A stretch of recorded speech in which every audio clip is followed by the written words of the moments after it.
అధ్యాయము 2వ వాక్యము 3వ వాక్యముని చదవండి. అపొస్తలుల కార్యము 1వ అధ్యాయము 2వ వాక్యము 3వ వాక్యముని చదవండి. తరువాత ఆయన పరమునకు చేర్చుకొనబడిన దినము వరకు ఆయన చేయుటకును బోధించుటకును ఆరంభించిన వాటినన్నిటినీ గూర్చి నా మొదటి గ్రంథమును రచించి తిని, ఆయన శ్రమపడిన తరువాత 40 దినముల వరకు వారికి అగపడుచు దేవుని రాజ్య విషయములను గూర్చి బోధించుచు అనేక ప్రమాణములను చూపి వారికి తన్ను తాను సజీవునిగా కనపరుచుకొనెను. Until the day in which he was taken up. After that he through the Holy Ghost had given commandments unto the apostles whom he had chosen.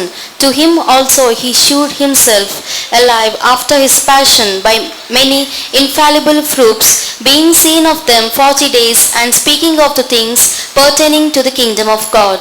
దేవుని పరిశుద్ధ నామమునకు స్తోత్రం. ఇక్కడ లూకా ఈ అపోస్తల గ్రంథముని రాసి ఉన్నాడు. తాను ముందు రాసిన గ్రంథముని గురించి చెబుతున్నాడు. తాను చేయుటకును బోధించుటకును ప్రారంభించిన సంగతులని నేను మునుపటి ఒక గ్రంథమునందు రాసి ఉన్నాను. అదే లూకా సువార్త. దేవునికి పరిశుద్ధ నామమునకు స్తోత్రం. దాని తర్వాత ఆయన పునరుద్ధానము చెందిన తర్వాత ఆయన అనేకులకు దర్శనమిచ్చుచు అనేక దేవుని రాజ్య సంబంధమైన కార్యములని గురించి అనేకులకు బయలుపరచుచు ఆయన బ్రతికే ఉన్నట్టును అనేకులకు చూపించి ఉన్నారు అని మనం చదివి ఉన్నాం. దేవునికి పరిశుద్ధ నామమునకు స్తోత్రం. ఇక్కడ 2 విధములైన సేవని గురించి మనం చదువుతున్నాం. ఆయన పునరుద్ధానమునకు ముందు ఒక సేవని, పునరుద్ధానమునకు తర్వాత ఒక సేవని చేసినట్టు మనం చదువుతున్నాం. దేవునికి పరిశుద్ధ నామమునకు స్తోత్రం. ఈ పునరుద్ధానమునకు ముందున్న సేవ లేకపోతే పునరుద్ధానమునకు తర్వాత ఉన్న సేవని గురించి ధ్యానించినట్లయితే, కొరింథీయులకు రాసిన పత్రికలో కూడా చదివినట్లయితే పునరుద్ధానమునకు ముందున్న సేవని గురించిన అంత ఆటంకము లేదు. కానీ కొరింథీయులకు రాయించినప్పుడు అపోస్తలుడైన పౌలు కొరింథీ సంఘమునకు ఈ కార్యముని రాయించున్నాడు. 2వ కొరింథీయులకు రాసిన పత్రిక 4వ అధ్యాయము 4వ వాక్యముని చదవండి.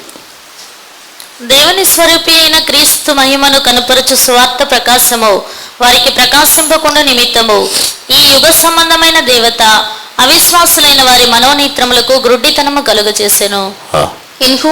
In whom the God of this world hath blinded the minds of them which believe not, lest the light of the glorious gospel of Christ, who is the image of God, should shine unto them. దేవునికి పరిశుద్ధ నామమునకు స్తోత్రం. తెలుగులో అవిశ్వాసులు అంటే అన్యజనులు కాదు. తెలుగులో అవిశ్వాసులైన వారి యొక్క మనోనేత్రములకు గొట్టితనం కలుగజేసినంటే రక్షణ పొందని అన్యజనుల యొక్క మనోనేత్రములని గుడ్డితనం కలుగజేసినట్టు కాదు. ఇంగ్లీష్లో చదివినట్లయితే విశ్వసించని వారి యొక్క మనోనేత్రములని గుడ్డితనం కలుగజేసి ఉన్నాడు. అన్యజనుల యొక్క మనోనేత్రములని గుడ్డితనం కలుగజేసినట్టు ఈ వాక్యములో లేదు. చాలామంది ఈ వాక్యముని చదువుతున్నప్పుడు అన్యజనులు రక్షణ పొందని వారి యొక్క మనోనేత్రములు గుడ్డితనము కలిగి ఉన్నది, వాటిని మార్చాలి వాటిని అని అనుకుని ఉందరు. కానీ ఇక్కడ వాక్యములో చదివి చూసినట్లయితే అపోస్తలుల కార్యం 1వ అధ్యాయములోను కొరింథీయులకు రాసిన పత్రిక ఈ 4వ అధ్యాయములను చూసినట్లయితే దేవుని యొక్క స్వరూపముని కనపరుచుచున్న సువార్త. మరొకసారి కూడా చెబుతున్నాను, ఈ సువార్త వచ్చి విడుదల సువార్త కాదు. మనుషులని స్వస్థపరచుటయో, దయ్యముల చేతిలో నుండి విడిపించుటయో, పాపములో నుండి రక్షించుటయో, శాపములో నుండి విమోచించుటయో అయిన విడుదల సువార్త కాదు. దేవుని స్వరూపముని కనపరుచుచున్న మహిమ సువార్త. దేవునికి పరిశుద్ధ నామమునకు స్తోత్రం. దానినే అపోస్తలుల కార్యం 1వ అధ్యాయం 3వ వాక్యములో మనం చదివి ఉన్నాం. ఆయన పునరుద్ధానము చెందిన తర్వాత అనేకులకు కనబడుచు ఆయన తాను సజీవుడై ఉన్నారని అనేకులకు కనబరుచు ఉన్నారు. మరొకసారి కూడా అపోస్తలుల కార్యం 1వ అధ్యాయము 3వ వాక్యముని చదవండి. ఆయన శ్రమపడిన తరువాత 40 దినముల వరకు వారికి అగపడుచు దేవుని రాజ్య విషయములను గురించి బోధించుచు అనేక ప్రమాణములను చూపి వారికి తన్ను తాను సజీవునిగా కనపరచుకొనెను. To whom also he shewed himself alive after his passion by many infallible proofs, being seen of them 40 days, and speaking of the things pertaining to the kingdom of God. దేవునికి పరిశుద్ధ నామమునకు స్తోత్రం. యేసు ప్రభు ఆయన పునరుద్ధానుడిగా మారుటకు మునుపు ఆయన సువార్తని అనేక విధములైన అనేక వాక్యములు తాను బోధించుటకును చేయుటకును బోధించుటకును చాలించిన కార్యములని రాసి ఉన్నాడు. కానీ పునరుద్ధానము చెందిన తర్వాత 40 దినములు ఆయన యొక్క జీవితంలో తన యొక్క మహిమ కలిగిన రూపము పునరుద్ధానుడైన యేసు ప్రభుని ఆయన కనపరచి ఉన్నారు. దేవునికి పరిశుద్ధ నామమునకు స్తోత్రం. 40 దినములు యేసు ప్రభు పునరుద్ధానమునకు తర్వాత ఈ లోకములో ఆయన సేవ చేసి ఉన్నారు. కానీ పునరుద్ధానమునకు ముందు 3.5 సంవత్సరములు ఆయన సేవని చేసి ఉన్నారు. వాటికంటే ఈ మహిమ కలిగిన సేవ శ్రేష్టమైన కార్యముగా ఉంటుంది. దేవునికి పరిశుద్ధ నామమునకు స్తోత్రం. దానికి ఉదాహరణముగా యేసు ప్రభు శరీర రీతిగా ఉన్నప్పుడు చూసిన వారే మరియా, యేసు ప్రభు యొక్క శిష్యులు, పేతురు, అనేకులు వారే పునరుద్ధానుడైన యేసు ప్రభుని చూసినప్పుడు వారు గుర్తుపట్టలేకపోతున్నారు. అదే యేసు ప్రభు యొక్క మహిమ కలిగిన రూపముని చూడలేని ఒక గుడ్డితనము. దేవునికి పరిశుద్ధ నామమునకు స్తోత్రం. దానిని గురించి కొరింథీయుల్లో పౌలు ఇలా చెప్పి ఉన్నాడు, ఆ దేవుని స్వరూపముని కనపరచుచున్న మహిమ సువార్త ప్రకాశింపబడకుండా ఉండుటకు అనేకులేక మనోనేత్రములు గుడ్డితనముగా ఉన్నది. ఇప్పుడు మన యొక్క సంఘము అనేక సంఘమిక పరిస్థితి ఏమిటంటే శరీర ప్రకారముగా కనబడి ఉన్న యేసు ప్రభుని మనము చూడగలుగుతున్నాము. శరీర రీతిగా దావీదు సంతానముగా ఉన్న యేసు ప్రభుని చూడగలిగి ఆయన ద్వారా విడుదలని, స్వస్థతని, ఆశీర్వాదములని, అనేక కార్యములని పొందగలుగుతున్నాము. కానీ మహిమ కలిగిన రూపముగా ఉన్న యేసు ప్రభుని చూడగలిగిన పరిస్థితుల్లో ఇంకనూ రాలేని పరిస్థితులు ఉన్నాం. దేవునికి పరిశుద్ధ నామమునకు స్తోత్రం.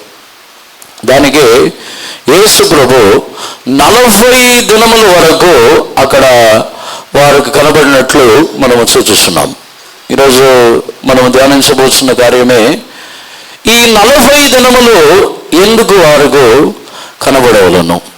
యేసు ప్రభు పరిశుద్ధ గ్రంథంలో చూసినట్లయితే దేవుడు దర్శనమిచ్చిన దినములు, దేవుని యొక్క దర్శనంతో వారు నడుచుకుని ఉన్న దినములు, లేకపోతే దేవుడే దిగి వచ్చి తన యొక్క స్వరూపాన్ని బయలుపరిచి వారికి ఇచ్చిన అవకాశములు అన్నీ కూడా 40 దినములు. దేవునికి పరిశుద్ధ నామమునకు స్తోత్రం. మొట్టమొదటిగా సొదొమ గొమొర్రా పట్టణముని నశింపచేయుటకు వచ్చినప్పుడు ఈ భూమిలో 40 దినములలో నశింపచేయబోతున్నాను, వాటిని కాల్చివేయబోతున్నానని అక్కడ దేవుడు తేటగా చెబుతున్నారు. దేవునికి పరిశుద్ధ నామమునకు స్తోత్రం. దానికి 40 దినములు సమయమిచ్చి ఉన్నారు. నోవాహు యొక్క దినములలో 40 దినములు వారు వర్షము కురిసి 40 దినములు రాత్రి పగళ్ళు వర్షం కురిసి ఆ భూమి అంతయు నశింప చేయబడి ఉన్నది. ఇలా 40 దినముల గురించి అనేక కార్యములు ఉన్నాయి. మోషే సీనాయి పర్వతంలో 40 దినములు ఉన్నాడు.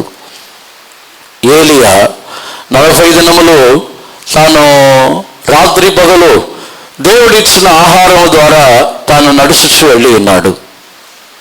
40 దినములు ఇలా ఒక్కొక్కరి యొక్క జీవితంలో అనేక కార్యములని మనం చూడవచ్చు.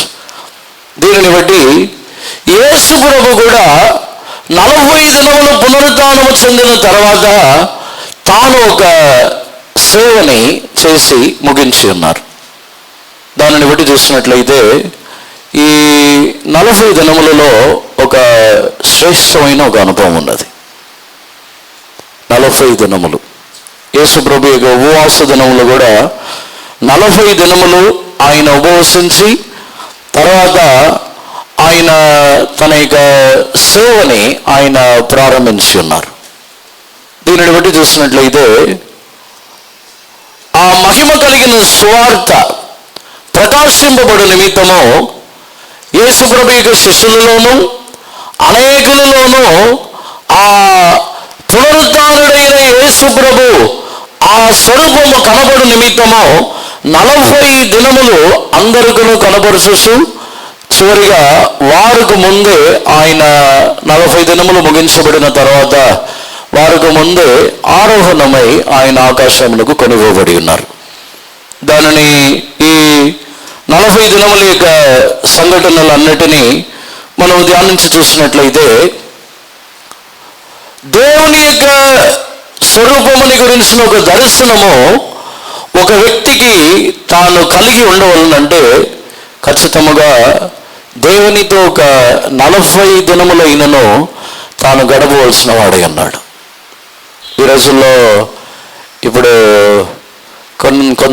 కొన్ని సంఘములలో ఇప్పుడు ఈ రోజుల్లో శ్రమ దినములు అని చెప్పి ఏదో కొంచెం ఆహారం తినుసు కొంచెము ఉపవాసం అంటూ నామకార్థముగా ఏదో వచ్చచ్చు వెళ్ళొచ్చు ఆ అనుభవం కాదు. ఈ 40 దినములు అనేది మనము దేవునితో పూర్తిగా సంపూర్ణముగా గడుపుచున్న దినములు. దేవునికి పరిశుద్ధ నామమునకు స్తోత్రం. ఈ 40 దినముల్లో ఉన్న విశేషముని చూసినట్లయితే యేసు ప్రభు శరీర రీతిగా ఉన్నప్పుడు ఆయన రాత్రి కాలములో శిష్యులతో లేరు. యేసు ప్రభు శరీరంలో ఉన్న కాలంలో చూసినప్పుడు పగటి కాలమంతయు శిష్యులతో ఉండి వారికి బోధించి వారితో ఉండి అన్నీ చేస్తున్నారు. కానీ రాత్రి కాలంలో ఆయన ఒంటరిగా దేవునితో గడిపి ఉన్నారు. కానీ పునరుత్థానము చెందిన తర్వాత ఆయన రాత్రి కాలంలో ఒంటరిగా ఉన్నట్టు ఏ వాక్యములోనూ లేదు. దేవునికి పరిశుద్ధ నామమునకు స్తోత్రం. పునరుత్థానం చెందిన తర్వాత ఈ 40 రాత్రి పగలను ఆయన శిష్యులతోనూ అనేకులకును కనపరుచుచున్న పనిలోనే ఆయన స్వరూపముని గురించి బయలుపరుచుచున్న కార్యములోనే ఉన్నారు. ఈ కార్యములన్నిటినీ చెప్పుటకు కారణం ఏమిటంటే మనము సంఘముగా ఏ విషయంలో కొదువు కలిగి ఉన్నామంటే దేవుని యొక్క మహిమ కలిగిన స్వరూపముని దర్శించుచున్న విషయంలో మనము కొదువు కలిగి ఉన్నాము. దేవునికి పరిశుద్ధ నామమునకు స్తోత్రం. అనేకుల యొక్క అపోస్తలుడైన పౌలు కొరింథీ సంఘముని గురించి దుఃఖపడుతున్నాడు.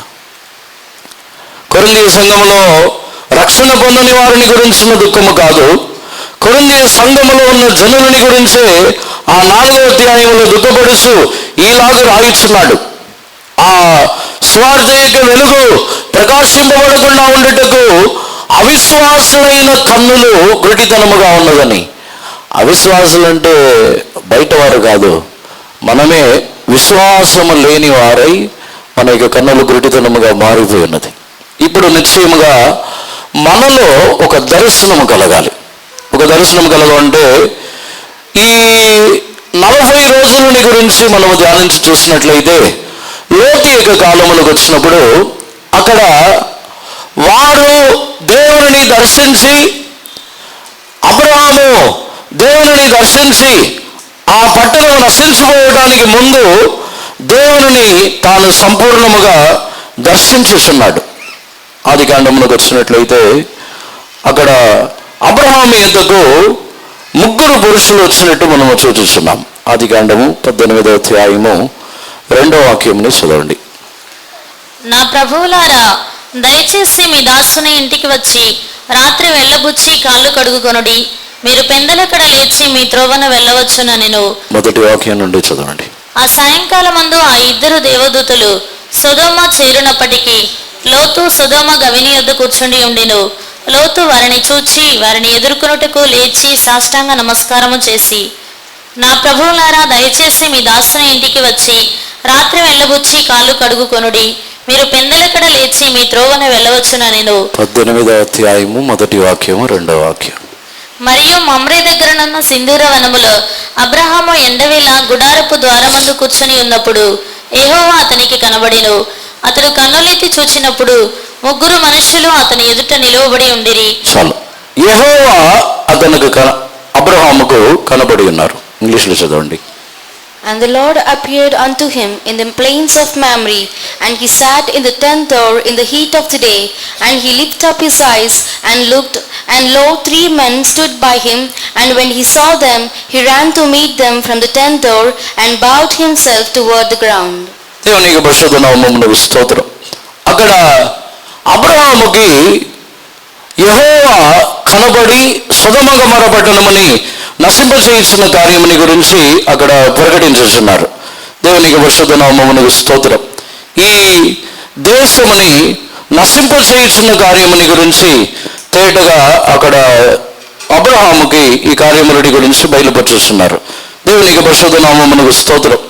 ఆ స్థలములో దేవుడు అబ్రహాముకు దర్శనం ఇచ్చిన తర్వాత ఆ అబ్రహాము యొక్క జీవితంలో అక్కడ ఆ మహిమ కలిగిన దేవుని గురించిన దర్శనము ద్వారా తన యొక్క జీవితంలో ఒక గొప్ప మార్పుని అక్కడ చూడవచ్చు. దేవునికి పరిశుద్ధ నామమునకు స్తోత్రం. ఈ ఆదికాండము 18వ అధ్యాయంలో చూసినట్లయితే లోతు సొదొమ గొమొర్రా పట్టణమునకు వెళ్ళి తన్ను విడిచి తన యొక్క జీవితంలో తను తొలగిపోయి తాను వెళ్ళిపోయినను ఇక్కడ అబ్రహాముకి ఆ దర్శనము కలిగిన తర్వాత దేవుని ఎదుట తాను నిలబడేవాడుగా మారి ఉన్నాడు. దేవునికి పరిశుద్ధ నామమునకు స్తోత్రం. దేవుని ఎదుట తన యొక్క సహోదరుడి కొరకు నిలబడుచున్నవాడుగా తాను మార్చబడి ఉన్నాడు. మహిమ కలిగిన దేవుని యొక్క స్వరూపములో ఒకటి, ఆయన దేవుని ఎదుట, తండ్రి అయిన దేవుని ఎదుట విజ్ఞాపన చేయుటకు నిలబడుచున్న ఒక అనుభవం కలిగిన వారు. దేవునికి పరిశుద్ధ నామమునకు స్తోత్రం. మహిమ కలిగిన దేవుని గురించిన ఒక దర్శనము, ఆ సువార్త యొక్క వెలుగు మనలో ప్రకాశింపబడిన తర్వాత మనము మనుషులు నశింపచేయబడకుండా ఉండుటకు దేవుని ఎదుట నిలబడుచున్న వారుగా మనం మారుస్తున్నాం.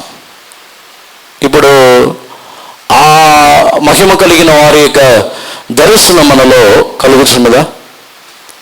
ఆ మహిమ కలిగిన దేవుని యొక్క దర్శనం ఉన్నట్లయితే దేవుని ఎదుట నిలబడుచున్న వారుగా మనం మారుస్తున్నాం. దేవునికి పరిశుద్ధ నామమునకు స్తోత్రం. ఇంకను దేవుని యొక్క దర్శనం కలిగిన ప్రతి స్థలములలో కూడా ఒక గొప్ప కార్యము జరగటమని మనము చూడవచ్చు. మోషే యొక్క జీవితమునకు వచ్చినట్లయితే మోషే 40 రాత్రి పగలు సీనాయి పర్వతంలో ఉండి ధర్మశాస్త్రముని పొందుతున్నాడు, దేవుని స్వరముని వినుచున్నాడు. 40 రాత్రి పగలు తాను దేవునితోనే గడుపుతున్నాడు. కానీ ఎప్పుడైతే దేవుని యొక్క స్వరూపముని తాను చూడగలిగిన వాడుగా మారి ఉన్నాడో అప్పుడు మోషే జనుల పక్షమున ఉండి మాట్లాడుచు జనులని క్షమించి జనుల కొరకు నిలబడేవాడుగా మార్చబడి ఉన్నాడు. దీనిని గురించి నిర్గమకాండములో మనం చదవచ్చు. తాను 40 దినములు సీనాయి పర్వతంలో ఉన్నప్పుడు ఇశ్రాయేలు జనులు వారు తమను తామే చెరుపుకొని ఉన్నారని చెప్పిన తర్వాత తాను కిందకు దిగి వచ్చేస్తున్నాడు.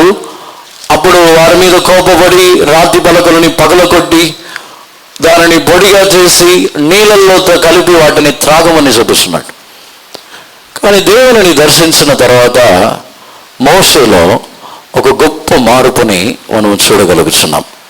దీనిని గురించి నిర్గమకాండం 33వ అధ్యాయం 34వ అధ్యాయములలో మనం చదవగలము. దేవునికి పరిశుద్ధ నామమునకు స్తోత్రం. దానిని బట్టి చూసినట్లయితే యేసు ప్రభు 40 దినముల వరకు తన యొక్క స్వరూపముని ఆ పునరుద్ధానుడైన యేసు ప్రభుగా ఆయన అందరికీ కనపరచుటకు కారణం ఏమిటంటే ఆ దర్శనము ద్వారా వీరిలోనూ ఆ మహిమ కలిగిన దేవుని యొక్క స్వరూపము రావాలనే ఆ కార్యమని చేయుచున్నారు. దేవునికి పరిశుద్ధ నామమునకు స్తోత్రం.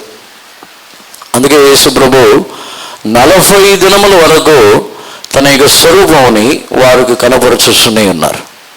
పునరుద్ధానుడైన యేసు ప్రభు అంతకుముందు చూసినట్లయితే ఆయన అనేక స్థలములలో అనేకులని స్వస్థపరిచి విడిపించి వ్యాధితో ఉన్న వారిని అందరినీ ఆయన బాగు చేస్తున్న వారుగా ఉన్నారు. కానీ ఈ 40 దినముల వరకు మాత్రము చూసినట్లయితే అద్భుతములో ఆశ్చర్యక్రియలు గొప్పగా చేయకుండా తన్ను కనపరుచుతున్నారు.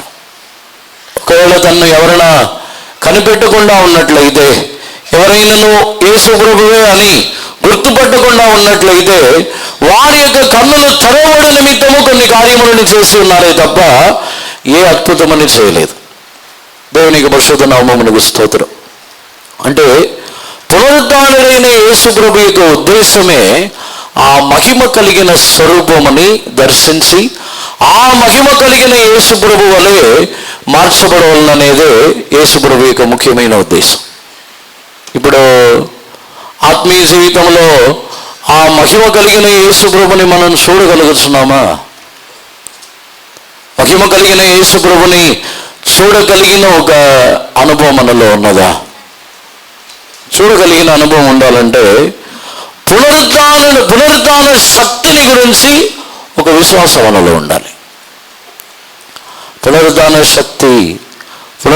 శక్తిలో మన యొక్క జీవితంలో ఒక పునరుద్ధాన క్రియని జరిగించుచున్నది అనే ఒక విశ్వాసం మనలో కలగకపోతే పునరుద్ధానుడైన యేసు ప్రభుని మనము చూడలేము. అపొస్తలుడైన యోహాను పత్మోస్ దీవులో ఉన్నప్పుడు తాను ఆ పునరుద్ధానుడైన యేసు ప్రభుని, మహిమ కలిగిన యేసు ప్రభుని తాను చూసి ఆయన మనుష్య కుమారునికి పోలిన వారుగానే ఉన్నారని చెప్పి ఆ దర్శనముని చూసిన తర్వాత చనిపోయిన వాడు వలె పడిపోయి ఉన్నాడు. కానీ కనిపెట్టకుండా లేడు. అపొస్తలుడైన యోహాను యొక్క జీవితంలో చూసినట్లయితే ఆ మహిమ కలిగిన యేసు ప్రభుని కనిపెట్టకుండా లేడు, చూడగలుగుతున్నాడు. మొట్టమొదటిగా అది మన యొక్క శరీర ప్రకారమైన జీవితమునకు మించిన ఒక కార్యం. ఈ ఆత్మ సంబంధమైన జీవితముని గురించి ధ్యానించినట్లయితే శరీర ప్రకారమైన జీవితంలో అది సాధారణమైన మనుషులకు మించిన ఒక కార్యం. ఎందుకంటే దేవుని మనిషి చూసి బ్రతికి ఉండలేడు. దేవునికి పరిశుద్ధ నామమునకు స్తోత్రం. దానికి మించిన కార్యముగా ఉన్నది కాబట్టి అక్కడ యోహాను చనిపోయిన వాడు వలె పడిపోతున్నాడు. దేవునికి పరిశుద్ధ నామమునకు స్తోత్రం.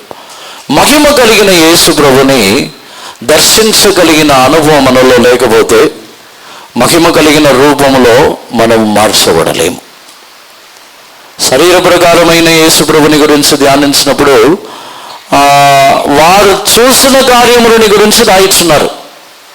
శరీర ప్రకారమైన యేసు ప్రభుని గురించి ఒక్కొక్క సువార్తలో వారు తాము చూసిన కార్యములని గురించి రాయిస్తున్నారు. కానీ మహిమ కలిగిన యేసు ప్రభుని గురించి వారికే సొంత అనుభవం కలిగి ఉండవాలనే తప్ప దానిని ఏ రాతపూర్వకముగానో వేరే ఏ పుస్తకములలోనూ ఏ విధముగా వేరే ఎవరో చెప్పటము ద్వారానో తెలుసుకొనొచ్చిన ఒక అనుభవము కాదు.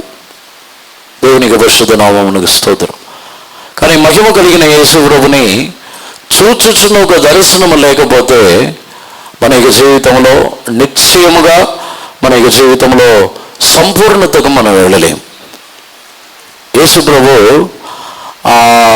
40 దినములు తాను చేసిన సేవని గురించి అపోస్తలుకి ఇలా రాయిస్తున్నాడు. 40 దినములు ఆయన దర్శనమిచ్చుటకు అందరికీ కనబడుటకు ఆ 40 దినములని గడిపి ఉన్నారు. దేవునికి పరిశుద్ధ నామమునకు స్తోత్రం. ఇప్పుడు దేవుడు ఆ పునరుద్ధానము చెందిన తర్వాత సేవ మనలో జరుగుతున్నదా? పునరుద్ధానమునకు ముందు జరుగుతున్న సేవ వేరు, పునరుద్ధానమునకు ముందు జరుగుతున్న సేవ, విడుదల, స్వస్థత, ఆశీర్వాదములు, యేసు ప్రభుతో సేవ చేయట, యెరూషలేమునకు వెళ్ళటం, శ్రమపడటం అన్నీ పునరుద్ధానమునకు ముందు జరుగుతుంది. కానీ పునరుద్ధానమునకు తర్వాత మహిమ కలిగిన దేవుని యొక్క స్వరూపము మనకు కనబడుచున్నదా? ఆ అనుభవము ఒక శ్రేష్టమైన అనుభవం. దేవునికి పరిశుద్ధ నామమునకు స్తోత్రం. అపోస్తలుడైన పౌలు యొక్క జీవితంలో ఆ అనుభవం కలిగి ఉన్నది కాబట్టి చెబుతున్నాడు. అనేకులకు దర్శనం ఇచ్చిన తర్వాత చివరిగా నాకును ఆయన దర్శనం ఇచ్చి ఉన్నారని చెబుతున్నాడు. యేసు ప్రభు 40 దినములు ఉన్నప్పుడు అపోస్తలుడైన పౌలుకు ఆ దర్శనం లేదు. యేసు ప్రభు 40 దినములు పునరుద్ధానుడైన తర్వాత ఆ దర్శనం అపోస్తలుడైన పౌలుకు అప్పుడు లేదు. కానీ దానికి తర్వాత తాను చెబుతున్నాడు, మహిమ కలిగిన దేవుడు నాకు దర్శనం ఇచ్చి అన్నారు. అందరుకున్న తర్వాత ఆ మహిమ కలిగిన దేవుడు నాకు దర్శనం ఇచ్చి ఉన్నారని. దేవునికి పరిశుద్ధ నామమునకు స్తోత్రం. ఆ మహిమ కలిగిన దర్శనముని బట్టి నేను ఇప్పుడు శ్రమలు అనుభవించుచున్నానని అపోస్తల కార్యముల్లో 24వ అధ్యాయం, 25, 26వ అధ్యాయంలో చూస్తే యేసు అపోస్తలుడైన పౌలు తాను చెరసాల్లో బంధింపబడుటకు కొనిపోబడుచున్నప్పుడు అంతా ఈ మాటని చెప్పుచున్నాడు. ఆ మహిమ కలిగిన దర్శనముని నేను ఎన్నడూనూ మరువను అంటున్నాడు. అంటే ఆత్మీయ జీవితంలో ఒక విశేషమైన అనుభవం అనేది మహిమ కలిగిన దేవుని యొక్క దర్శనముతో జీవించుచున్న ఒక అనుభవం. అదే ఒక విశేషమైన అనుభవం. ఈ అనుభవం వచ్చి 1 రోజు 2 రోజులు వచ్చిన వెంటనే జీవితముగా దొరుకుతున్న అనుభవము కాదు. దేవునితో అనేక దినములు గడుపుచు దేవుని యొక్క సన్నిధానములోనైనను ఎక్కడ ఉండినను దేవునితోనే వారు సమయముని గడుపుచూ ఉన్నప్పుడు ఒక అనుభవం దొరుకుతున్నది. అదే మహిమ కలిగిన దేవుని యొక్క దర్శనముతో నుండి ఉన్నాను. దేవుని యొక్క పరిశుద్ధ నామమునకు స్తోత్రం. అబ్రహాముకి ఇలా మహిమ కలిగిన దేవుని యొక్క దర్శనము దొరికి ఉన్నదంటే, అబ్రహాముని గురించి దేవుడు చెబుతున్నప్పుడు తనకు అతడు స్నేహితుడు, దేవునికే స్నేహితుడు వంటి వాడని అబ్రహాముని గురించి రాయబడి ఉన్నది. అంటే దేవునితో అతను చేయుచున్న సహవాసము దేవునితో ఒక స్నేహితుడు వలె తాను సహవాసము చేయుచున్నాడు. దేవునికి పరిశుద్ధ నామమునకు స్తోత్రం. ఇలా యేసు ప్రభు 40 దినములు కూడా మహిమ కలిగిన స్వార్థనే ప్రకటించి ఉన్నారు. రాజ్యం యొక్క స్వార్థని మరలా మొదటి అధ్యాయం 3వ వాక్యమని చదవండి. అపోస్తలుల కార్యం. ఆయన శ్రమపడిన తరువాత 40 దినముల వరకు వారికి అగపడుచు దేవుని రాజ్య విషయములను గురించి బోధించుచు అనేక ప్రమాణములను చూపి వారికి తన్ను తాను సజీవునిగా కనపరుచుకొనెను. To whom also he shewed himself alive after his passion by many infallible proofs, being seen of them 40 days, and speaking of the things pertaining to the kingdom of God. దేవుని రాజ్యముని గురించి ప్రకటించుచు 40 దినముల వరకు తన్ను తాను సజీవుడిగానే కనబరుచుకుని ఉన్నారు. దేవునికి పరిశుద్ధ నామమునకు స్తోత్రం. అంటే పునరుద్ధానము చెందిన తర్వాత యేసు ప్రభు యొక్క ముఖ్యమైన ఉద్దేశమే ఆయన యొక్క స్వరూపముతో ఆయన యొక్క స్వరూపముని చూడగలిగి వారి యొక్క జీవితంలో మార్పుని ఆయన చూపిస్తున్నారు. దేవునికి పరిశుద్ధ నామమునకు స్తోత్రం. పేతురు తాను మరలా చేపలు పట్టుటకు వెళ్ళిపోయిన తర్వాత పేతురుని తాను మరలా మార్చు నిమిత్తము పేతురు యొక్క జీవితంలో కూడా ఆ మహిమ కలిగిన యేసు ప్రభు యొక్క రూపముని చూసిన తర్వాత పేతురుని మార్చు నిమిత్తము ఆ దర్శనము ద్వారా పేతురుని మార్చుతున్నారు. ఆ దర్శనములకు తర్వాతనే పేతురుని యేసు ప్రభు అడుగుతున్నారు, నీవు నన్ను వీరందరికంటే అధికముగా ప్రేమించుచున్నావా అని అడుగుతున్నారు. దేవునికి పరిశుద్ధ నామమునకు స్తోత్రం. మహిమ కలిగిన దర్శనం ఇవ్వబడిన తర్వాత అప్పుడే పేతురుకి గొర్రెలని కాయమని చెప్పుచున్నారు. మహిమ కలిగిన దర్శనం ద్వారా అంతకుముందు పేతురుని పిలువనంపినప్పుడు, పేతురుని యేసుప్రభు పిలిచినప్పుడు, నేను మనుషులని పట్టు జాలరులుగా చేయుదును అని చెప్పుతున్నారు. కానీ మహిమ కలిగిన దర్శనం కనబడిన తర్వాత నా గొర్రెలని కాయమని చెప్పుతున్నారు. రెండింటికి వ్యత్యాసం ఉంది. దేవునికి పరిశుద్ధ నామమునకు స్తోత్రం. యేసు ప్రభు తన్ను పిలిచి అపోస్తలుడిగా మార్చి మనుషులని పట్టు జాలరులుగా చేయించున్నారని చెప్పిన అదే యేసు ప్రభు ఇప్పుడు మహిమ కలిగిన దేవుడుగా గొర్రెలుగా వారిని అప్పగించుతున్నారు. దేవునికి పరిశుద్ధ నామమునకు స్తోత్రం. అంటే మహిమ కలిగిన దర్శనం ఉన్నప్పుడే సంఘముని గురించి, గొర్రెపిల్ల అయిన వారిని గురించి, ఆయన మహిమ కలిగిన దేవుడుగా ఏ విధముగా ఉన్నారనే ఆ ప్రకటనని దేవుడు అనుగ్రహించేస్తున్నారు. పేతురుకి ప్రారంభంలో మనుషుల్ని పట్టు జాలర్లుగా చేసి ఉన్నారు, ఇప్పుడు గొర్రెలని అప్పగించేస్తున్నారు. మహిమ కలిగిన దర్శనం లేకపోతే నేను కూడా మనిషినే కదా, చాలాసార్లు వచ్చి మనం ఇలా అడుగుతాం, నేను కూడా మనిషినే కదా. అనేక కార్యముల్లో తప్పిపోయి బలహీనమైపోయి అనేక కార్యముల్లో మనము తొట్టిల్లిపోవచ్చున్న సందర్భములలో, తొందరపడుతున్న సమయంలో మనం చెప్పే మాట ఏమిటంటే నేను కూడా మనిషినే కదా. కానీ యేసు ప్రభు మహిమ కలిగిన దర్శనముని పేతురికి ఇచ్చిన తర్వాత గొర్రెలు, గొర్రె పిల్లలు అని చెప్పి వారికి పేతురికి అప్పగించుతున్నారు. మనుషులుగా చూడట్లేదు, వారిని గొర్రె పిల్లలుగా మార్చబడిన వారుగా మహిమ కలిగిన దర్శనముని బట్టి పేతురుకు చూపించుతున్నారు. దేవునికి పరిశుద్ధ నామమునకు స్తోత్రం.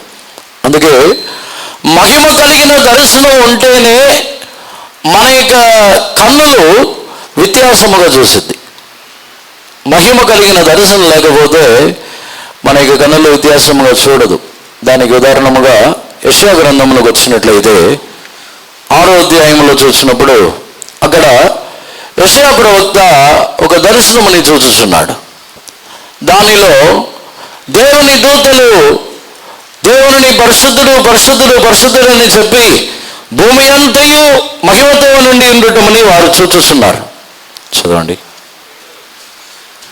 వారు సైన్యములకు అధిపతియగు యెహోవా పరిశుద్ధుడు పరిశుద్ధుడు పరిశుద్ధుడు, సర్వలోకము ఆయన మహిమతో నిండి ఉన్నది అని గొప్ప స్వరముతో గాన ప్రతిగానములు చేయుచుండిరి. And one cried unto another and said, Holy, holy, holy is the Lord of hosts, the whole earth is full of his glory. 6వ వాక్యం చదవండి. అప్పుడు ఆ శరాపులలోనొకడు 5వ వాక్యం చదవండి. నేను అపవిత్రమైన పెదవులు గలవాడను, అపవిత్రమైన పెదవులు గల జనుల మధ్యను నివసించువాడను, నేను నశించి తిని, రాజును సైన్యములకు అధిపత్యునగు యెహోవాను నేను కన్నులారా చూచి తిని అనుకుంటుని. అప్పుడు ఆ శరాపులలో Then said I, Woe is me, for I am undone, because I am a man of unclean lips, and I dwell in the midst of a people of unclean lips, for mine eyes have seen the King, the Lord of hosts. దేవునికి పరిశుద్ధ నామమునకు స్తోత్రం. ఈ యెషయా ప్రవక్తకి అప్పటి వరకు దర్శనము లేకుండా ఉన్న యెషయా ప్రవక్త మహిమ కలిగిన దేవుని యొక్క దర్శనముని చూసిన తర్వాత నేను అపవిత్రమైన పెదవులు గలవాడును, అపవిత్రమైన పెదవులు గలవారి మధ్యలో జీవించుచున్నానని చెబుతున్నాడు. యెషయా ప్రవక్త నేను అపవిత్రమైన పెదవులు గలవాడని చెప్పడానికి తాను అపవిత్రమైన పెదవి ఆ కార్యములు ఏమీ మాట్లాడలేదు. తాను ఎందుకు అపవిత్రమైన పెదవులు గలవాడని చెబుతున్నాడంటే ఆ జనులందరినీ అపవిత్రమైన వారిని చెప్పటం వలన తను కూడా అపవిత్రమైన పెదవులు గలవాడని అనుగ్రహిస్తున్నాడు. మహిమ కలిగిన దర్శనం కలిగిన తర్వాత తనలో కలిగిన మార్పు, మహిమ కలిగిన దర్శనం కలిగిన తర్వాత ఇతరులని అపవిత్రులని, ఇతరులని పాపులని, ఇతరులు అక్రమము చేయవారని, ఇతరులు నిశ్చయముగా అపవిత్రులని ఎవరైతే తీర్పు చేస్తున్నారో వారి యొక్క పెదవులు అపవిత్రముగానే కనబడుతున్నది. దానినే యెషయా నేను అపవిత్రమైన పెదవులు గలవాడిని అంటున్నాడు.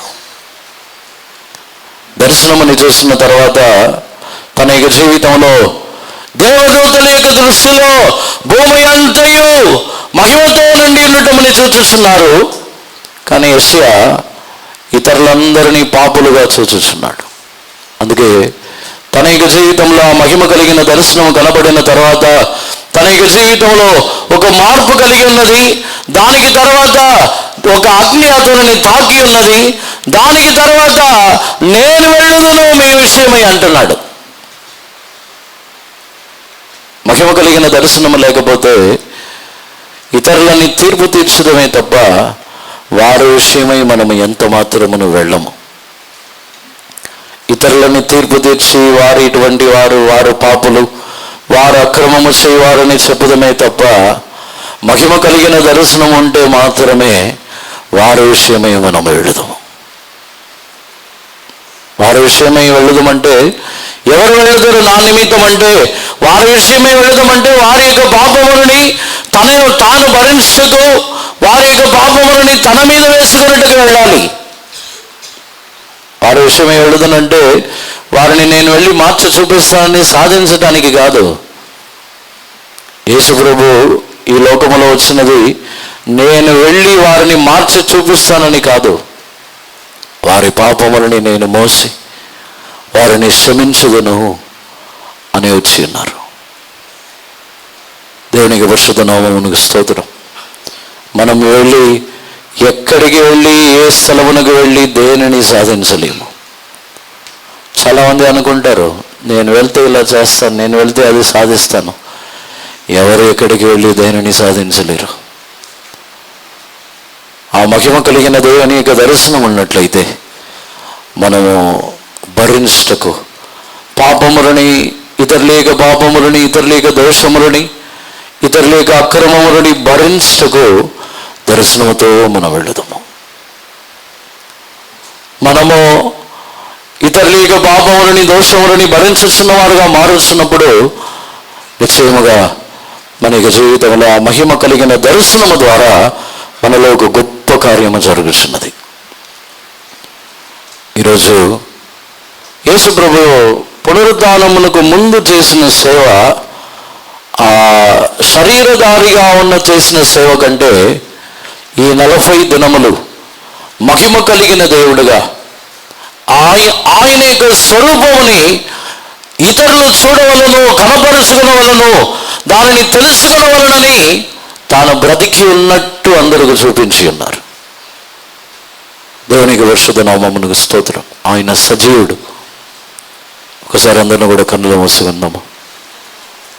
ఇప్పుడును పునరుద్ధానం చెందిన తర్వాత ఆయన చేసిన సేవలో అదే కార్యముని మన యొక్క జీవితంలోనూ చేయాలని కోరుచున్నారు.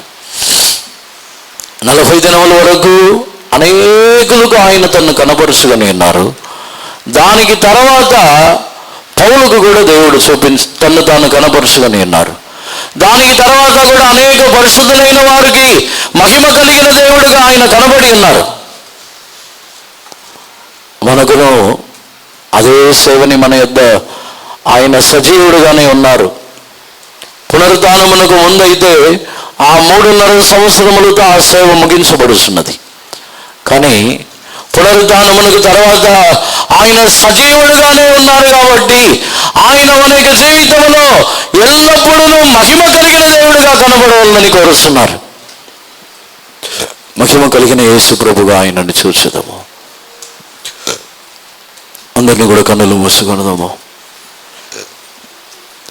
మహిమ కలిగిన యేసు ప్రభు యొక్క దర్శనము మనలో కలగకపోతే మన యొక్క జీవితంలో సంపూర్ణముగా మార్చబడుతున్న ఒక అనుభవం మనలో కలగదు. పునరుద్ధానుడైన యేసు ప్రభు ఆ దేవుని స్వరూపముగా ఉన్న ఆ స్వార్థని ఆ 40 దినములు ప్రకటించి ఉన్నారు.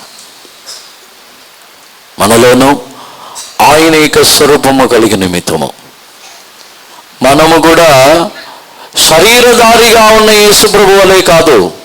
అందుకే అపోస్తలుడైన పౌలు నేను ఇక మీదట క్రీస్తుని కూడా శరీరముని బట్టి నేను ఎరుగను అని ఎందుకు చెబుతున్నాడంటే ఆయన మహిమ కలిగిన యేసు ప్రభుని దర్శించటం ద్వారానే.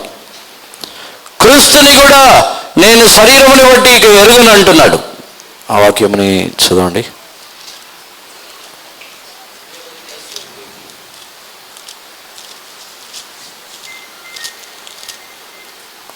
రెండవ కొరింథీ 5వ అధ్యాయము 16వ వాక్యం నుంచి చదవండి. కావున ఇక మీదట మేము శరీర రీతిగా ఎవరినైనాను ఎరుగము. మేము క్రీస్తును శరీర రీతిగా ఎరిగి ఉండినను ఇక మీదట ఆయనను అలాగూ ఎరుగము. Wherefore henceforth know we no man after the flesh. Yea, though we have known Christ after the flesh, yet now henceforth know we him no more. దేవునికి పరిశుద్ధ నామమునకు స్తోత్రం. క్రీస్తుని కూడా శరీర రీతిగా ఎరగమంటున్నాడు. ఎరుగనని చెప్పి ఆ మహిమతో నిండిన యేసు ప్రభుని గురించి కింద ఉన్న వాక్యములో చెప్పుచున్నాడు. నూతన సృష్టి అన్నాను. కింద ఉన్న వాక్యముని కూడా చదవండి. కాగా ఎవడైనను క్రీస్తునందున్న ఎడల వాడు నూతన సృష్టి, పాతవి గతించెను, ఇదిగో క్రొత్తవాయెను. Therefore if any man be in Christ, he is a new creature. All things are passed away, behold, all things are become new. క్రీస్తునందున్న ఎడల అంటే శరీరధారిగా ఉన్న యేసు ప్రభులో ఉన్నట్టు కాదు. క్రీస్తులో మృతి నందుచున్నవారు, క్రీస్తునందున్నవారు అంటే శరీరములో ఉన్న యేసు ప్రభులో కాదు, మహిమతో నుండి ఉన్న మహిమా స్వరూపి అయిన యేసు ప్రభులో ఉన్న ఒక అనుభవం. అది క్రీస్తులో దాగి ఉండటం అంటే శరీరధారి అయిన యేసు ప్రభులో కాదు, ఆయన మహిమా స్వరూపి ఉన్నారు, ఆయనలో దాగి ఉన్న ఒక అనుభవం. అది పౌలు దానిని చెబుతున్నాడు. మేము ఇక మీదట క్రీస్తుని కూడా శరీరముని బట్టి ఎరుగము. శరీరముని బట్టి ఎరగకుండా మహిమ కలిగిన యేసు ప్రభుగానే మనము చూడాలి. పేతురు ప్రారంభంలో ఆ అనుభవం కలిగి ఉన్నాడు. మీరు జీవము గల దేవుని కుమారుడైన క్రీస్తు అనే ఒక దర్శనము అతనికి ఉన్నది. ఇప్పుడున్న మన యొక్క జీవితంలో ఆ దర్శనం కొరకు వేడుకొనుదాము. ఇది వచ్చి ఒక్కొక్కరి యొక్క సొంత జీవితంలో ఉన్న ఒక అనుభవం. మహిమ కలిగిన యేసు ప్రభుని గురించిన దర్శనం. మనలోని మనము తగ్గించుకుందాం. 40 దినముల వరకు ఆయన మహిమ కలిగిన దేవుడుగా దర్శనములను ఇచ్చి ఉన్నారు. ఇప్పుడు మనము కూడా అదే దర్శనముని నాకు కూడా దయచేయము ప్రభువా అని దేవుని అడగండి. యేసు ప్రభు తన యొక్క శిష్యులకు మాత్రమే కాకుండా అనేక స్త్రీలు, అనేక జనులైన వారు కాదనవులలో దర్శనం ఇచ్చి ఉన్నారు. ఆయనని ప్రేమించిన వారు, ఆయనని హత్తుకొనిన వారికి ఆయన దర్శనం ఇచ్చి ఉన్నారు. ఇప్పుడు కూడా నిజముగా యేసు ప్రభుని మనం ప్రేమించినట్లయితే ఆ మహిమ స్వరూపము, మహిమ కలిగిన దేవుని యొక్క దర్శనముతో మన యొక్క జీవితంలో మనం ముందుకు సాగుతాము. అటువంటి ఒక దర్శనం కొరకు అందరిని దేవుని అడగండి. ప్రభువా నన్ను కూడా మహిమ కలిగిన దర్శనముతో నింపండి అయ్యా. అనేకులు యేసు ప్రభు యొక్క సిలువని దర్శించుతున్నారు. అనేకులు యేసు ప్రభు అనేక స్థలముల్లో సేవ చేసి ఆయన ఈ భూమిలో ఏ విధముగా ఉన్నారో ఆ ఫొటోస్ పెట్టుకుని కొందరు దానిని దర్శించుతూ ఉన్నారు. కానీ వాటన్నిటికంటే మహిమ కలిగిన యేసు ప్రభుని గురించిన దర్శనమే వాళ్ళని సంపూర్ణంగా మార్చుతున్నది. ఆ మహిమ కలిగిన యేసు ప్రభు యొక్క దర్శనమని అడగండి. హల్లెలూయా హల్లెలూయా హల్లెలూయా హల్లెలూయా ఆమేనయ్యా. Thank you Jesus. షుడబలాని ఆరబకతురాని hallelujah hallelujah hallelujah hallelujah hallelujah ఆమేనయ్యా. షుడబిగదుడబికరబలాని ఆరబకతురానియా.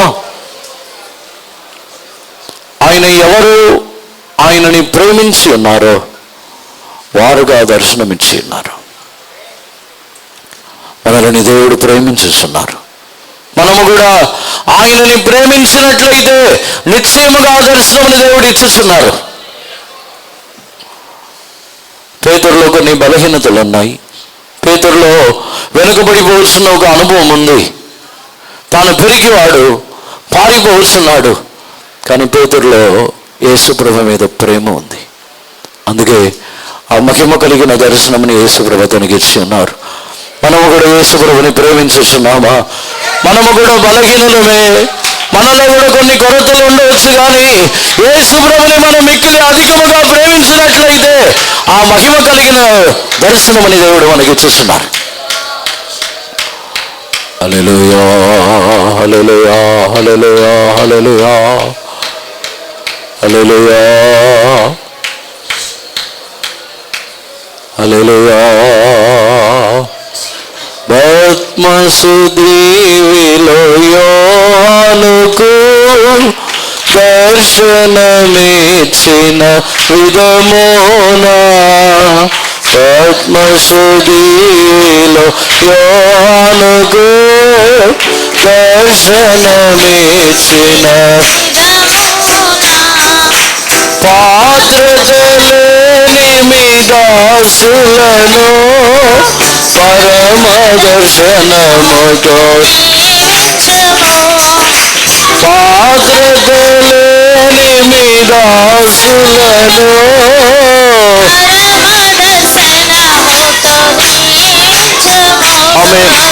మోసేకి 40 రోజులు రాత్రి పగలు అన్నపానములు లేవు. దేవుడు మాట్లాడుతూనే ఉన్నారు. ధర్మశాస్త్రములను ఇచ్చుచున్నారు. రాత్రి పలకల్లో 10 ఆజ్ఞలని రాసి ఇచ్చుచున్నారు. మోసేకి విని విని విని విని తన ఇక ఆకలి మర్చిపోయి ఉన్నాడు, నీళ్ళని మర్చిపోయి ఉన్నాడు. దేవుని మాటలని విని విని విని చివరిలో ప్రభువా నీ మహిమని నేను చూడాలని కోరుస్తున్నాడు. మనకు కూడా 40 రోజుల తర్వాత ఆశ కలిగి ఉన్నది. మనము కూడా దేవునితో ఆయన మాటలని వినుచు వినుచు వినుచు ఆలోచించుచూ ఉన్నప్పుడు మనకు కూడా ఒక వాంఛ కలిగిస్తున్నది. నేను ఆయన యొక్క రూపముని చూడాలి. ఎందుకంటే మోసే ఆ 40 రోజులు తాను వినిన మాటలు తనకు ఆకలి కలిగించలేదు. ఆ స్వరముని వినినప్పుడు ఎంత ఇంపుగా ఉంది. ఆ 40 రోజులు మోసే దేవుని యొక్క మాటలని వినుస్తున్న కొలది ఇశ్రాయేలీయులని మర్చిపోయాడు. తాను తన యొక్క జనులు అందరినీ మర్చిపోయి ఆ మాటలు అంత ఇంపుగా కనబడినందున మోసే ఆశపడుతున్నాడు. ప్రభువా మీ రూపముని నేను చూడగోరుస్తున్నాను. మనతో ఎన్నిసార్లు ఆయన ఇంపైన స్వరముతో మాట్లాడి ఉన్నారు. ఎంతమంది ఆయన యొక్క స్వరముని ఇంపైన స్వరముగా విని ఉన్నారు. ప్రేమ కలిగిన స్వరముని వినిన వారు ఆయన యొక్క మహిమ కలిగిన దర్శనముని చూడగోరుస్తున్నారు. ఆత్మసుదీవిలో యోహానుకు దర్శనమిచ్చిన విధమున, ఆత్మసుదీవిలో నిజముగా దర్శనం కావాలనుకున్న వారు కళ్ళు తెరవద్దు. అందరు కళ్ళు మూసుకొని అడగండి దేవుని.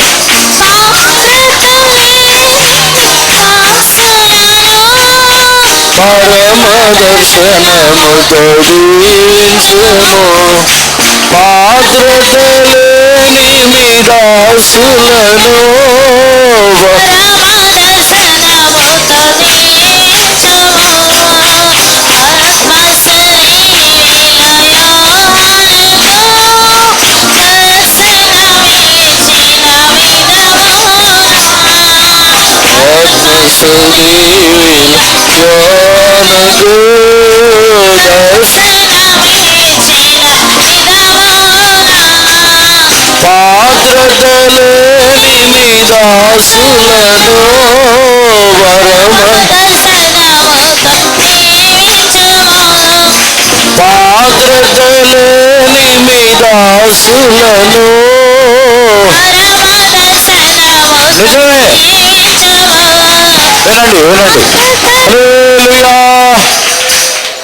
నిజముగానే మనకి ఎవరికీ యోగ్యత లేదు. మనం ఎవరునో మహిమ కలిగిన దేవుని దర్శించగలిగిన యోగ్యత గలవారు కాము. మనం అర్హత లేని వారమే. పేతురును అర్హత లేనివాడే, యోహాను కూడా అర్హత లేనివాడే, పౌలును అర్హత లేనివాడే. కానీ వారందరికీ ఉన్న ఒకే ఒక యోగ్యత, వారు యేసు ప్రభుని ప్రేమించి ఉన్నారు.